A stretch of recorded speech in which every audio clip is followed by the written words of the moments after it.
Assalamualaikum warahmatullahi wabarakatuh. Sobanul khair, sobahun nur. Kaifa ahlukunna? Alhamdulillah bil khair wal afiat. Baiklah, saya sebagai perwakilan dari kelompok 6 ingin mempresentasikan sistem pernafasan.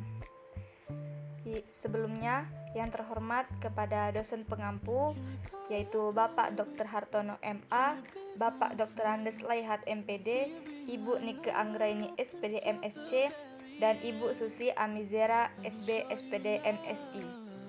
Sebelumnya di sini saya akan memperkenalkan anggota-anggota kelompok 6 yang beranggota 5 orang, yaitu yang pertama Saudari Latifah Raudatul Jannah, yang kedua Mutmainah yaitu saya sendiri, yang ketiga Dini Alia Rosyada, yang keempat Ria Resti Hanifatul Khalifah, dan yang kelima Saudara Muhammad Iskandarullah Al-Khairil Gawas.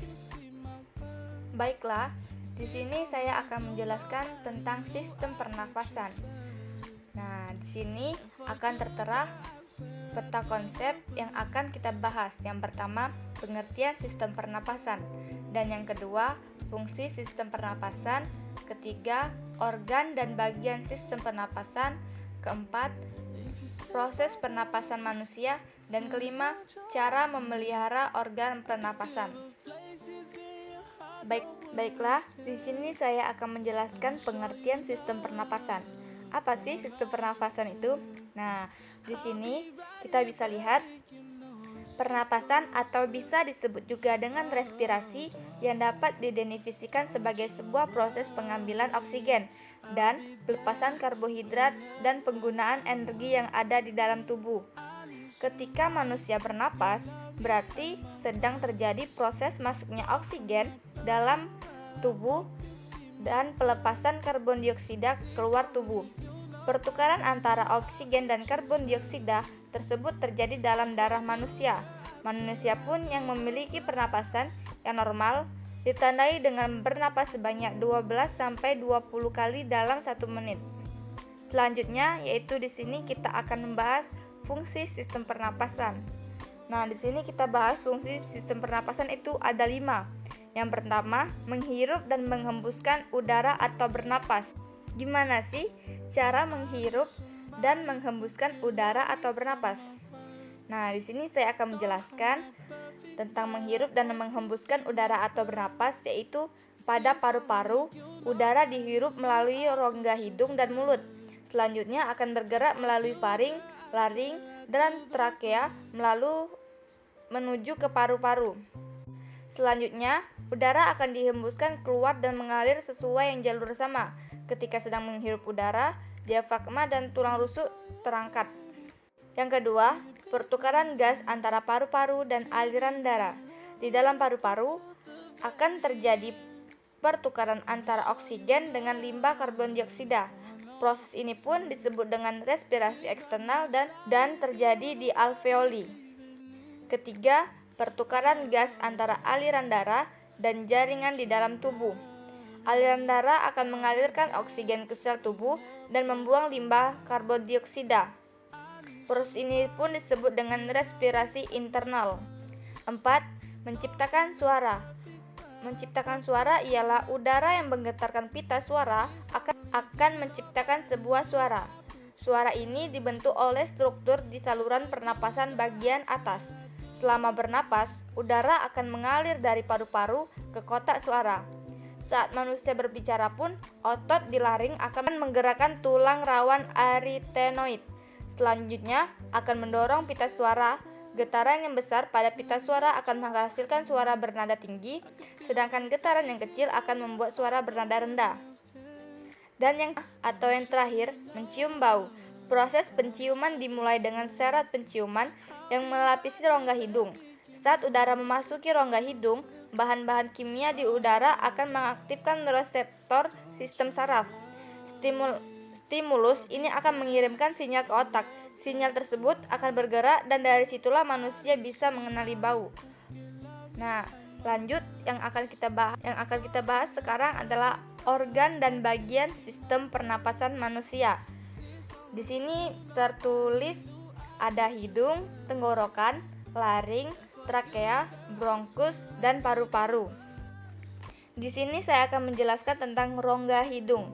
Rongga hidung di mana udara yang berasal dari luar akan memasuki rongga hidung. Di dalam rongga hidung yang berselaput ada kelenjar minyak dan juga kelenjar keringat. Selaput itu pun berfungsi untuk menangkap benda-benda asing yang masuk ke dalam saluran pernapasan seperti debu dan lain-lain sebagai macam.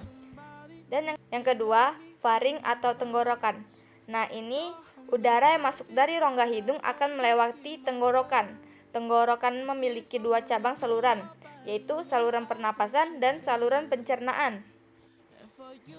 Fungsi utama tenggorokan adalah menyediakan saluran untuk udara yang masuk dan juga keluar. Dan di tenggorokan pun juga ada pita suara yang berguna untuk menghasilkan suara. Jika ada udara yang masuk, maka pita suara akan bergetar dan menghasilkan suara. Dan yang ketiga, laring atau pangkal tenggorokan. Laring adalah organ pernapasan yang berbentuk seperti saluran yang dikelilingi oleh tulang rawan. Pangkal tenggorokan memiliki tulang rawan yang disebut dengan epiglotis.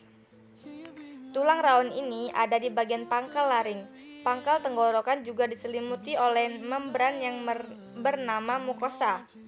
Membran tersebut memiliki epitel-epitel yang berlapis cukup tebal untuk menahan getaran-getaran suara yang sampai pada pangkal tenggorokan.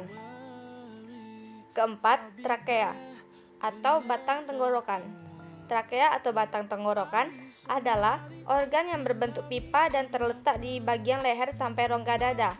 Dinding tenggorokan sangat tipis dan kaku dan ada di dalam rongga bersilia. Silia ini memiliki fungsi loh. Apa fungsinya? Yaitu untuk menyaring benda-benda asing yang masuk melalui saluran pernapasan. Dan yang kelima, bronkus atau cabang batang tenggorokan. Fungsi dari cabang batang tenggorokan adalah menyediakan jalan untuk udara yang ingin masuk dan keluar dari menuju paru-paru. Struktur dari batang tenggorokan ini mirip dengan struktur batang tenggorokan. Yang membedakan hanya tulang rawan di cabang batang tenggorokan memiliki bentuk yang tidak teratur. Pada cabang tenggorokan juga ada cincin tulang rawan yang melingkari dengan baik. Cabang batang tenggorokan memiliki cabang-cabang lagi yang disebut dengan bronkiolus. Batang tenggorokan memiliki dua cabang, yaitu cabang di sebelah kiri dan kanan. Kedua cabang itu mengarah kepada paru-paru dan bercabang lagi. Cabang-cabang yang kecil yang masuk ke dalam paru-paru disebut alveolus. Alveolus memiliki kapiler darah. Memiliki kapiler-kapiler tersebut, oksigen dan udara menuju ke dalam darah. Dan yang keenam atau yang terakhir, pulmo atau paru-paru. Paru-paru berada di dalam rongga dada bagian atas. Di samping paru-paru ada tulang rusuk dan di bawahnya ada diafragma. Paru-paru terbagi menjadi dua bagian, yaitu bagian kanan dan bagian kiri. Paru-paru bagian kanan terdiri dari 3 lobus, sedangkan paru-paru kiri memiliki 2 lobus saja. Paru-paru juga diselimuti oleh selaput yang tipis. Di dalam paru-paru terdapat cabang dari bronkus, alveolus, dan pembuluh darah. Paru terdapat cabang dari bronkus, alveolus, dan pembuluh darah. Bronkiolus memiliki cabang-cabang lagi yang disebut dengan bronkiolus respirasi. Paru-paru terjadi tempat pertukaran oksigen dan karbon dioksida. Di sini saya mungkin hanya itu penjelasan saya dari tentang organ dan bagian sistem pernapasan manusia. Slide selanjutnya adalah tentang menjelaskan proses pertukaran gas di jaringan tubuh.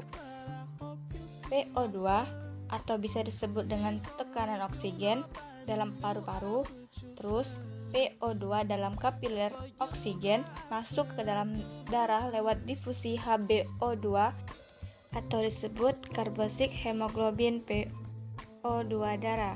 Selanjutnya PO2 organ, oksigen masuk ke dalam organ sebagai energi yang menghasilkan CO2, PCO2, tekanan parsial karbon dioksida organ, PCO2, tekanan parsial karbon dioksida organ.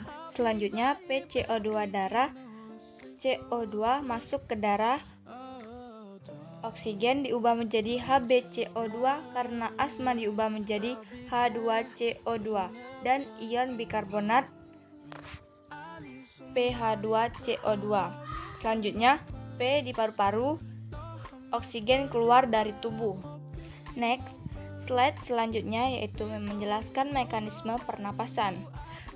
Pernapasan dibagi menjadi 3 pernapasan, yaitu pernapasan dada, pernapasan perut, dan inspirasi dan ekspirasi. Di sini saya akan menjelaskan pernapasan dada. Pernapasan dada, ketika kita bernapas menggunakan dada, otot yang berperan adalah otot-otot di sekitar tulang rusuk. Otot-otot ini dibagi menjadi 2, yaitu otot tulang rusuk luar dan tulang rusuk dalam. Kedua, pernapasan perut. Proses ekspirasi pernapasan perut terjadi jika otot diafragma menjadi rileks dan otot yang ada di dinding perut menjadi kontraksi. Apa sih perbedaan pernapasan dada dan pernapasan perut? Pernapasan dada adalah proses yang mengendalikan pergerakan otot-otot di antara tulang rusuk, sedangkan pernapasan perut yang melibatkan pada otot diafragma yang terdapat pada rongga dada dan rongga perut. Dan yang terakhir, inspirasi dan ekspirasi.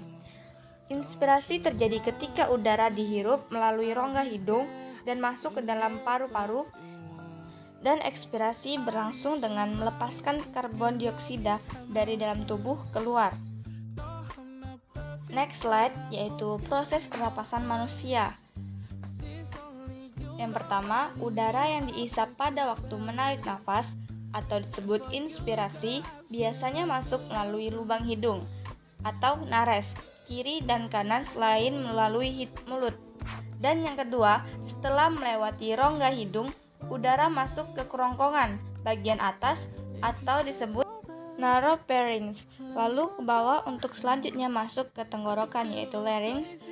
Dan yang ketiga, setelah melalui tenggorokan, udara masuk ke batang tenggorokan atau trakea.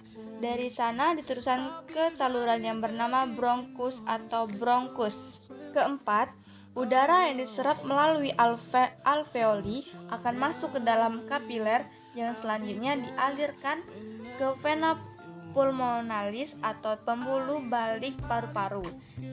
Dan gas oksigen diambil oleh darah. Dan yang kelima, dari sana darah akan dialirkan ke serambi, kiri jantung, dan seterusnya. Udara yang mengandung gas karbon dioksida akan dikeluarkan melalui hidung kembali. Nah, itulah proses-proses pernapasan pada manusia. Next slide yang menjelaskan proses pertukaran gas di dalam alveolus. Pertukaran udara alveolus terjadi secara difusi.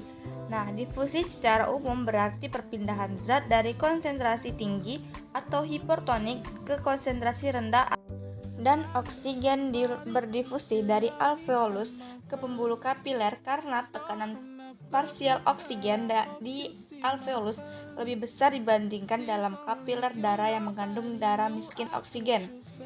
Baiklah, mungkin hanya sedemikian penjelasan proses pertukaran gas di dalam alveolus. Next slide yaitu cara memelihara organ pernapasan. Yang pertama, hindari merokok. Merokok adalah salah satu kebiasaan yang buruk dan bisa mendatangkan berbagai penyakit seperti contoh paru-paru basah, sesak nafas, dan lain-lain. Dan yang kedua, berolahraga. Saat manusia berolahraga, jantung akan berdetak lebih cepat dan paru-paru juga. Tubuh saat berolahraga akan membutuhkan lebih banyak oksigen. Ketiga, hindari paparan polusi. Paparan polusi bisa merusak paru-paru dan mempercepat penuaan. Dan yang terakhir, keempat, menghindari infeksi. Cara terbaik untuk menghindari infeksi paru-paru yaitu menjaga kebersihan. Well, kita sudah berada di akhir presentasi.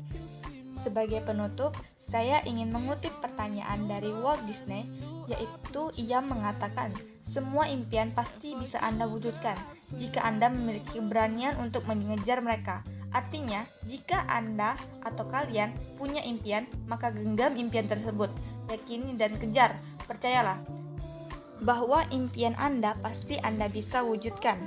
Saya Mutmainah, selaku dari perwakilan kelompok 6, izin undur diri. Apabila ada kesalahan dalam tutur kata dan dalam penjelasan, saya mohon maaf. Dan kepada Allah saya mohon ampun. Tangdur man kola, wala tangdur makola.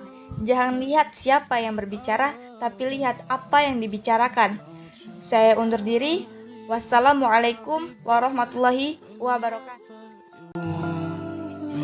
I need somebody who can love me at my worst.